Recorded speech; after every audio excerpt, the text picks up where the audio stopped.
تو پھر اس کے بعد مجھے میرے والد کے ایک دوست تھے، ان کے لڑکا علی گڑھ میں پڑھتے تھے، تو ان کے ذریعے سے مطلب علی گڑھ پہنچ گئے وہاں پہ. جی. اچھا، ہم زیادہ تفصیل میں نہیں جا سکتے ہیں جی کیونکہ پروگرام کا ایک مقرر وقت بالکل ہوتا ہے، صحیح اور ہے. آج ہمارا موضوع خاص توجہ جو ہے جی. آپ کی بالکل نئی کتاب پہ ہوگی. جی. مگر اس سے پہلے میں یہ اپنے ناظرین کو بتانا چاہوں گا کہ بات ہو رہی تھی جناب ایدن صاحب کی ریٹائرمنٹ کی. جی. جب آپ ریٹائر ہوتے ہیں عموماً نومبر 2003 میں جی. ایم جی آئی سے سبکدوش ہو کر یہ طے کیا کہ اب وقت آ گیا ہے کہ لکھنے پڑھنے میں لگ جاؤں. یعنی ایدن صاحب اپنی کتاب میں لکھتے ہیں، اور وہ یہ بھی لکھتے ہیں جو بہت ہی معنی خیز ہے. ناظرین، ایدن صاحب لکھ رہے ہیں کہ اپنے جنون میں اپنا ہی گریبان بھول گیا تھا، اب اسے لکھنے اور پڑھنے سے ہی سی ڈالوں. اسی طرح جنون بھی قائم رہے گا اور اپنا گریبان بھی سیدھا رہوں گا.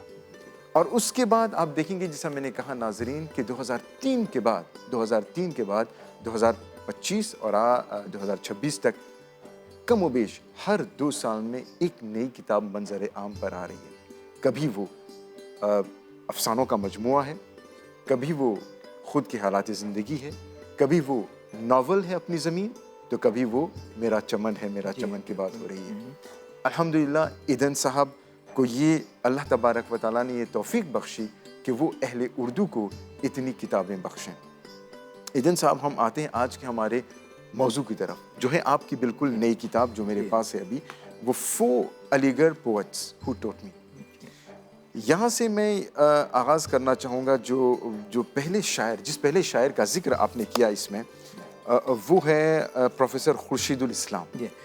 اس سے پہلے میں یہ مطلب کہنا چاہوں گا جی کہ یہ کتاب میں نے انگریزی میں کیوں لکھی. ہاں، بلکہ میں آپ سے پوچھتا، مگر ٹھیک ہے آپ بتا دیجیے. ٹھیک ہے. چونکہ آپ اہل اردو ہیں، جی. جیسے کہتے ہیں اردو کے آدمی ہیں ایک طرح سے، جی. تو انگریزی میں کیوں؟ جی.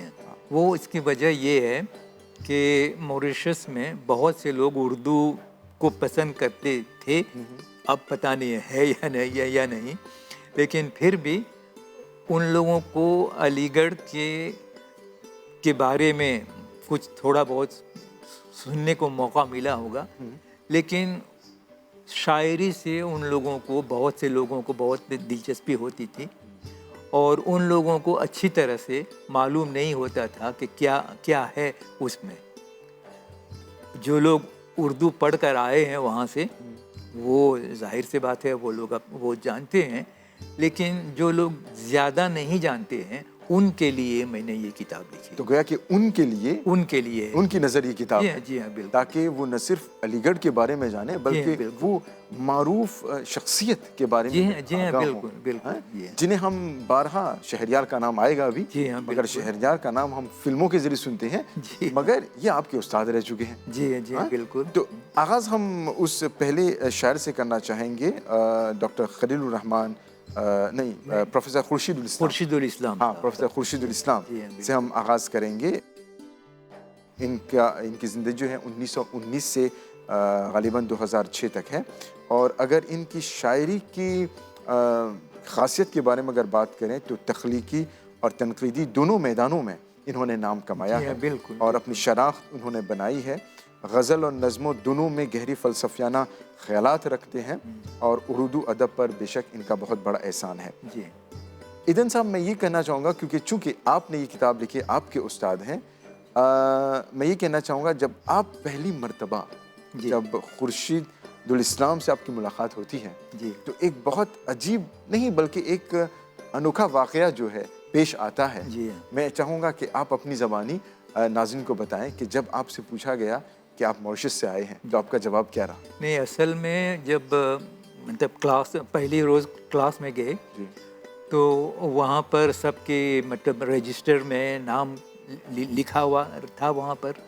تو جب میرا نام پوچھا گیا، خورشید صاحب نے پوچھا کہ آپ کا نام کیا ہے، تو میں نے بتایا کہ میرا نام یہ ہے.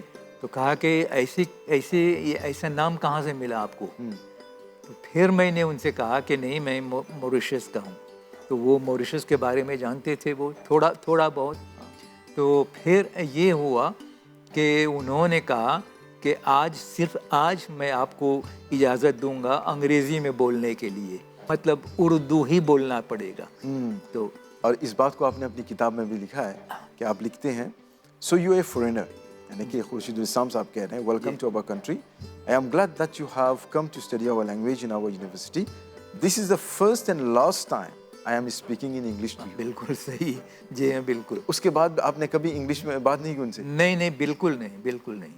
ہاں, دیکھیے نا, وہ ایک اتنے بڑے اچھے استاد تھے, جی, وہ جان گئے کہ یہ سیکھنے کے لیے آیا ہے, تو اسی لیے سب سے پہلے بولنا ضروری ہے. تو یہ ان کی خاصیت رہی. اچھا ایدھن صاحب, علی گڑھ ظاہر سی بات ہے ایک بہت ہی معروف یونیورسٹی ہے جہاں پر کئی سینکڑوں ہزاروں کی تعداد میں, ہزاروں کی تعداد میں ہر سال بچے تعلیم حاصل کرتے ہیں. اتنے اعلیٰ یونیورسٹی میں اردو میگزین, میں سمجھتا ہوں آج تک وہ نکلتا ہے, وہ میگزین آج تک وہ جاری و ساری ہے. تو آپ کو اس میگزین کا ایڈیٹر بھی بننے کا موقع ملا؟ جی ہاں بالکل. یہ میرے لیے یہ نہیں کہہ سکتا ہوں فخر کی بات ہے, بلکہ میں یہ سمجھتا ہوں کہ بھئی علی گڑھ نے مجھے یہ بڑا مطلب بہت بڑی عزت دی. اور کیونکہ آپ نے اپنی کتاب میں لکھا ہے کہ I was appointed editor of the علی گڑھ magazine Urdu in 1970. Dr. Khurshid Islam became supervisor of the magazine. As such, I got the opportunity to meet him regularly. تو گویا کہ اس میگزین کے ذریعے آپ کی ملاقات زیادہ ہو گئی. جی ہاں بالکل. اور خورشید الاسلام کے بارے میں آپ کیا کہنا چاہیں گے؟ بھائی وہ ایسے ایک شخص تھے کہ جو بھی ان سے ملتے تھے وہ خوش ہو کر نکلتے ہیں وہاں سے. پہلی بات تو یہ ہے. اور پھر جب انہوں نے مطلب ایک بار مجھ سے پوچھا کہ بھئی تم کیا پڑھ رہے ہو آج کل. بات یہ ہوئی کہ میں مطلب دلی سے آ رہا تھا, تو پھر میں بھی تو اسی میں تھا, اور وہ ان کو میں نے دیکھا کہ وہ مطلب اسی ٹرین میں بیٹھ رہے ہیں.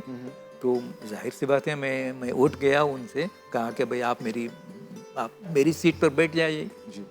تو پھر انہوں نے کہا کہ نہیں, میں کھڑا رہوں گا. میں کہا کہ نہیں, ہو نہیں سکتا ہے. ایک بزرگ تھے وہاں پر, وہ ان کو وہ جگہ دے دی. تو یہ بڑی بات ہے. اچھا, پھر دوسری بات یہ آئی کہ میں مطلب ایک شمع پڑھ رہا تھا, وہ رسالہ ہے, ایک رسالہ ہے, اور اس میں فلم وغیرہ یہ سب کچھ کا ہے. اور میں اس خورشید صاحب کو دیکھ کر چھپا لیا اسے. تو کہا کہ بھئی تم نے کیوں چھپا رہے ہو؟ تو میں نے کہا کہ نہیں, مطلب اچھا نہیں لگتا ہے کہ میں آپ کے سامنے یہ پڑھوں. تو کہا کہ نہیں, تم بیٹھ کے پڑھو آج ابھی میرے سامنے, اور میں اپنا اخبار پڑھوں گا. اچھا. تو پھر انہوں نے یہ کہا کہ ایسے میگزین جو ہے اردو کو فروغ دینے میں بہت کام آتا ہے. جی ہاں بالکل. تو میں نے اس کے بارے میں سوچا بھی نہیں تھا, لیکن عزت کی وجہ سے میں نے اپنا وہ ان کے سامنے نہیں پڑھا. جی ہاں بالکل. ناظرین, چونکہ خورشید الاسلام بہت بڑے شاعر رہ چکے ہیں اور ان کا ذکر ہو رہا ہے, ایدھن صاحب نے اپنی نئی کتاب فور پوئٹس ہو ٹوٹ می میں ان کا ذکر کیا ہے, اور آپ نے چند اشعار بھی ان کے کوٹ کیے ہیں. تو آئیے ناظرین انہی اشعار کو سماعت کرتے ہیں زبانی جناب نثار ناہید اختر صاحب, اور اس کے بعد ہم اپنا پروگرام جاری رکھتے ہیں.